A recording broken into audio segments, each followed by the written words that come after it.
So yeah, it's been about a week, 6 days I think it's been since the second dose of Alparex on day 2 went in.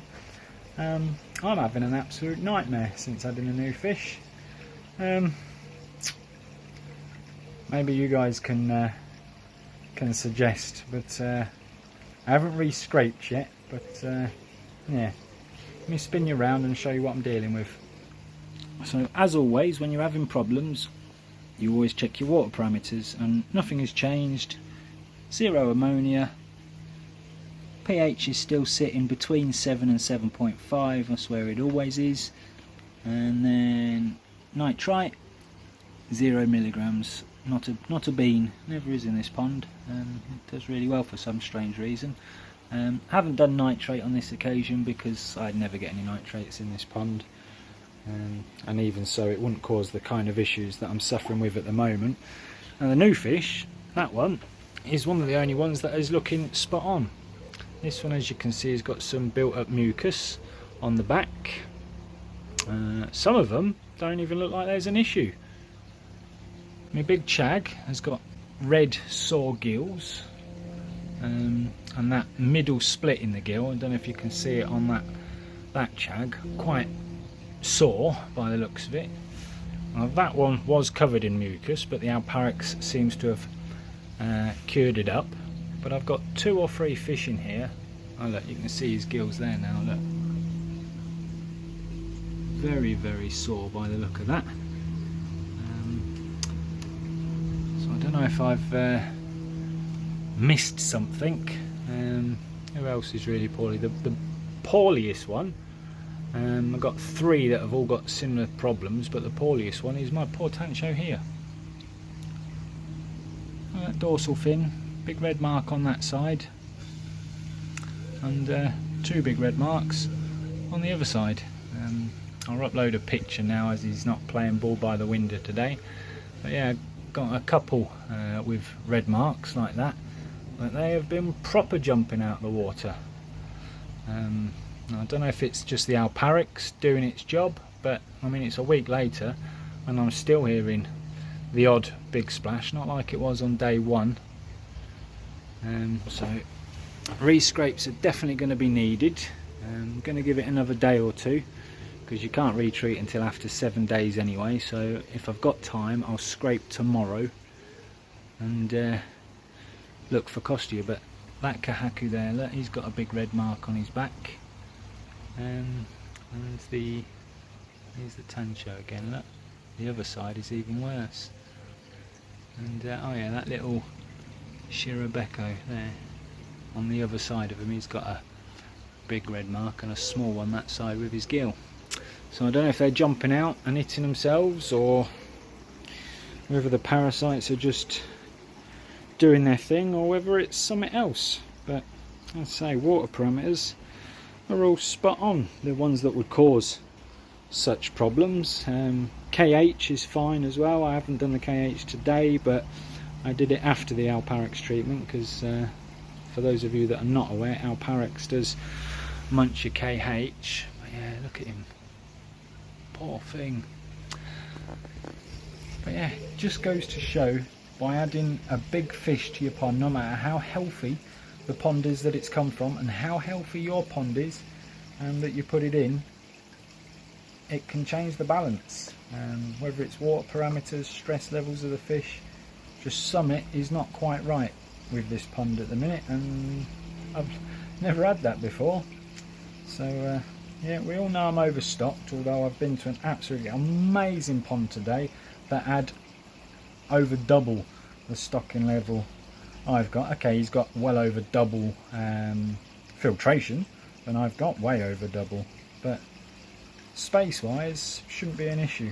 I mean, his pond was 3,000 gallons with around, he doesn't even know how many fish he's got in there, but a guesstimate around 60 to 70 fish, and koi, some of which are around 70 centimetres.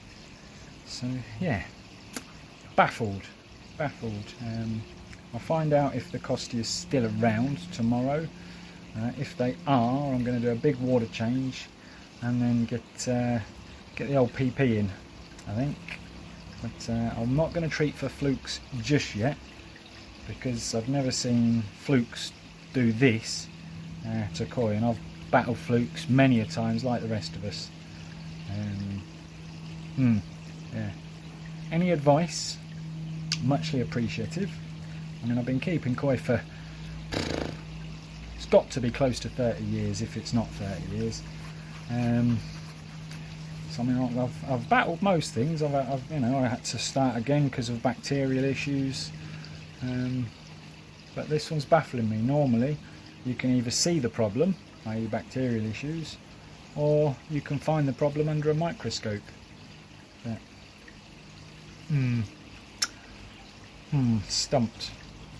But yeah, I've spoken obviously to the Peterborough Koi Club. We've had our meet today, and a few other friends in the koi world and whatnot. So it's just more investigation and treat as necessary. So I will snap back to you once I've re-scraped and see if we can find out what's happening. So it's 2 days later from that clip, and things are starting to look a bit better. Not fantastic, but better. Let me spin you around. So yeah, the red marks on that side and the bright red dorsal fin is receding. The one on the other side is still, out of the way you, he's gone, is still quite red and sore. Haven't yet got him out and treated him because they've been through enough stress over the last week and a bit. Obviously with the new big fish being added, the parasites and then the treatment, that's a big stress event. This guy's still a little bit mucousy, as you can see there. Apologies for the wind and whatnot, it's a very stormy, miserable day. But, the redness on this fella is going down. You can see a little red mark there going down, and the kahaku that's underneath these guys, his one isn't going down yet. He'd knocked that scale beforehand, but there's the red lump on the tancho. Still bad on that side, but better. Everything is ever so slightly better. Still not fantastic, but better. But obviously I've got to do a re-scrape to see if we've got rid of the costia. And when I scraped those 3 fish in the previous video, obviously I did 2 scrapes on each fish, 1 for each of the microscopes, and yeah, that's 6 scrapes in total, and out of those 6 scrapes I only found 1 fluke. So I'm not too worried about the fluke, but they're still not acting as they should. They're still not feeding like they was. So I am going to treat for fluke anyway, but I'm still going to re-scrape first. And what I think I might do is get the poorly tancho out, give him a scrape, and while he's out I can then treat his little wound with a bit of tamidine and see how we go. But there's a few in here that, like the new one, not affected by any of this process whatsoever. This little guy down there, not affected whatsoever. The Quebeco, not affected whatsoever.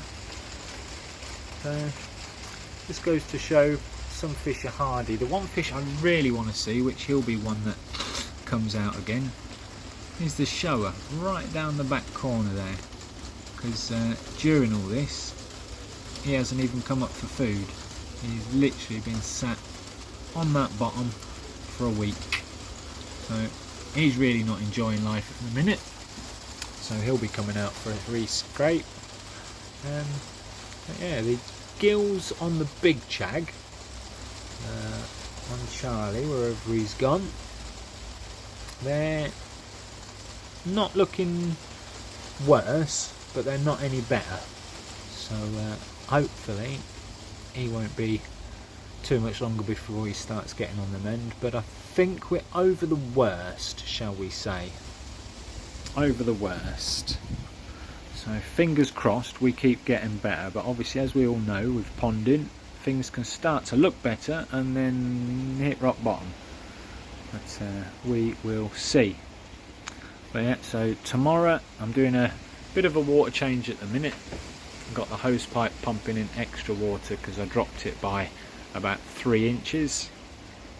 And yes, I have put dechlorinator in the water. There's the little red mark on the Kahaku. Out of the way, everybody. There it is. Yeah, so just topping that back up. And yeah, KH is still low but stable. I mean, my pond is always at 4, but with all the rain we keep having, I mean, you can probably hear it, it's raining now. It's been sat around 2 for the last couple of weeks, but it's not dropping any lower than that. I mean, I've got a good few oyster shells in the top tier of that as well, so that must be helping a little bit. Got another bag of oyster shells somewhere, but meh. But yeah, it's just weird how some koi get really bad, like the Tancho. I mean, he looked an absolute mess at his worst. If I'd have pulled the camera out a day or 2 earlier, you wouldn't have thought he was long for this world, but he's now on the mend. So like I said in that scrape video, if you find Costia, treat Costia first, because Costia can be a bugger to your fish. If they get stressed and Costia starts taking over and winning, things go south very quickly. Hello, buddy. Look at that fish. Although I'm still stressing about the koi, every time I see him he makes me smile. Yeah, he had a little red mark on him there as well, and that's gone right down. But yeah, so I will snap back after I've done the scrapes tomorrow and see what we're dealing with. Hopefully it'll be a bit better weather, so you'll be able to hear me better, and I won't be getting wet while I'm out there. Snap back to you in a bizzle. So the fluke treatment's just gone in. They don't seem to be reacting too bad to the fluke treatment, so that one fluke that I did find over the 3 fish, I'd say there probably wasn't that many flukes in the pond, but I'm just trying to cover all bases at the minute because the fish still don't look great. The little Tancho's still quite badly bashed up, and the Kahaku also looks quite badly bashed up now. His little bruise that he had has come on quite bad. But I'm hoping they are literally just injuries from all the jumping that they've been doing, but over the last day or so there's been a lot less jumping, so I reckon hopefully it was just the Costia and these are just injuries, but only time will tell. But the Becco's there, still got a couple of red marks on him, but the 2 worst are obviously that little Tancho and the large scaled, not the Aggregoki, the large scaled Kahaku currently down the back at the minute. But the show is up finally, so something's better in the pond. As I say, there's a lot less jumping. It's just now a case of getting them all healed up, but I didn't find any parasites on the scrapes I did this time round, so fingers crossed. Fingers crossed, that's all we can do now. But yeah, he still looks a bit bashed up. But the Tancho, the big new Tancho that I picked up from John's, when I saw that back in April, he had one hell of a red mark and a bruise on it, and as I said in that video, you can barely tell it even happened now. So fingers crossed my koi will do the same. I just wish it was still a bit warmer in the pond. We're down to 19 degrees now with all these miserable days we're having. It's only 18 degrees currently in the pergola here, so I'm actually a bit chilly in just a shorts and t-shirt, so I may go and change. Yeah, that's the other side of the Tancho. Look, 2 red marks on him there. The Kahaku, if he comes by the window, there's not a single mark on the shower, so I'm happy about that. But yeah, it's that Kahaku. just over there. Down his spine is proper hurt himself. But we keep checking, we keep investigating, keep scraping, keep checking your water parameters. Everything is still spot on. The fluke treatment is now in. So I just wish my pond would run on a slightly higher KH. I mean, I do top up with bicarb soda when it needs it, but to keep it at 6, I mean, I'd have to put in a good kilo a week. But yeah, with the fluke treatment in, I was expecting a bit of flicking and flashing, but nope. So obviously fluke certainly wasn't the problem. I think it was the Costia. So wish me luck, fingers crossed, and I'll snap back to you in a couple of days after this fluke treatment has kicked in and see how they look. So yeah, good news, the fish are looking a lot better now. It's another day later. The fluke treatment really didn't touch them at all, so I honestly just think it was the Costia causing the irritations. But all the fish look like they're starting to be on the mend. Update in the next video. But right now, I'm in here because we are doing the giveaway for the microscope. So without further ado, we'll spin you around. We'll paste the link on the YouTube comment picker. Keyword filter. And it was, I would like a microscope. So good luck, everybody. 33 people entered, and the winner is